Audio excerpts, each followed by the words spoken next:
Chuku with National Association of Black Journalists, and I'm here at Old Queens Boulevard on College Avenue campus. Students are protesting against Condoleeza Rice. Hey, hey, ho, ho!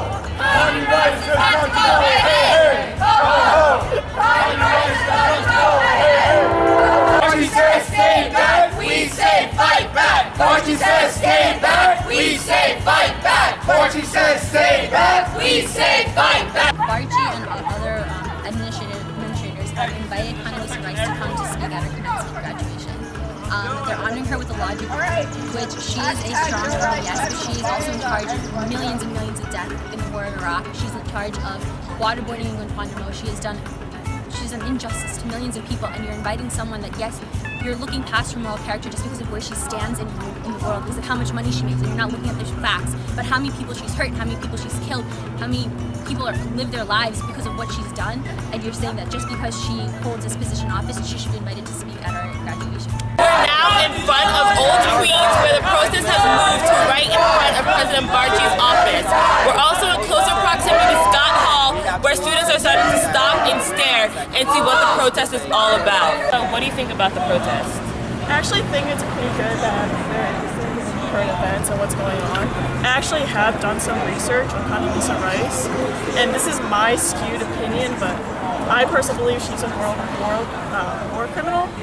So I hope that they bring more awareness to what's going on in people to go through this video. Well, I'm really against her because I know her political views on war, and it makes me very uncomfortable.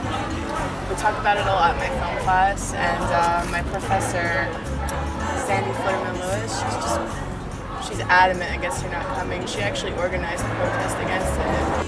Alright, so can you tell us a little bit about what it means to be a media team, especially here at this protest, where it seems like they're not letting any other media outlets in? Right, well, I mean, they're not letting anyone in. That's kind of it. I don't know whether they're in their rights to do it, but they're doing it. I mean, they're letting people from they're letting other individuals in, just not us or students. Right, so, yeah. Alright, so what have you done? I saw you making a phone call before? Yeah, I've called, tried to get in touch with a few folks, some folks from New Brunswick today to see what they might know, might be able to help us in this regard. Some various press freedom organizations that have legal hotlines, and they've kind of basically agreed that there's not really anything we can do. Did you tell them that? Yeah. I explained everything to them, and they said they're within their legal rights, it seems, to not let us in, so that's what we're going to stick around and see what we can find. Alright, so you guys are determined to get in there?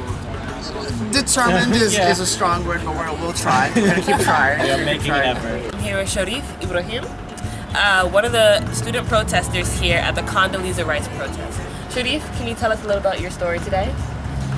We came here a couple of hours ago. We're inside, we're sitting in, we protested a little bit, we had some chants going, and we're trying to get the university administration to understand that we want a meeting with President Barchi by Wednesday, and we want it to happen while we're in the building, and we won't leave until that happens, and we know they can do it, they're refusing to.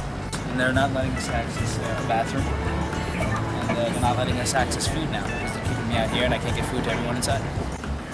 Greg Brown, who is I believe the chair of the Board of Governors, need to double check that, suggested that Condoleeza Rice should be the commencement speaker this year. When we looked over the emails that we received through an Open Public Records Act request, there was no debate whatsoever as to whether she should be the commencement speaker or not. Everything was done unanimously. There was no question of her war crimes. There was nothing that was discussed at all. It was just put right through. And even if she's a woman of color, if you help other women of color get killed, raped, murdered in a war that didn't need to happen, then I want to know, why should you be honored? That's what I have a problem with. No one has spoken out when Trayvon Martin died. There's so many things that no one wants to speak out for that, but then once we speak out, we're radical. This is not just an issue that affects my community. It's as brown people, the fact that this injustice is going on and no one wants to speak out, we're gonna speak out, and that's our right. The main argument that people are saying are that it's not only her, that you shouldn't single her out. Definitely. It's the entire Bush administration. And I will single out all of them. If any one of them came, I wouldn't want them to come here. If we're saying that we're not a political university, why are we involving politicians? I'm Ujama Una Chuku, here with National Association of Black Journalists, in collaboration with New Brunswick Today.